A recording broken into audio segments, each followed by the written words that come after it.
রাত ৩টার ফোন। রাহুল একদিন রাতে পড়াশোনা করছিল।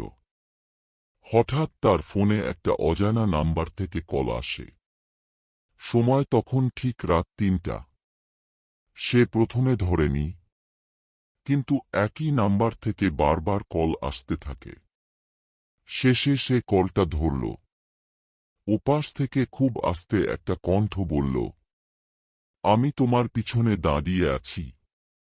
রাহুল ভয়ে ধীরে ধীরে পিছনে তাকাল, কিন্তু কেউ নেই। সে ভাবল কেউ মজা করছে। ঠিক তখন আবার ফোনে মেসেজ আসে, এবার সামনে তাকাও।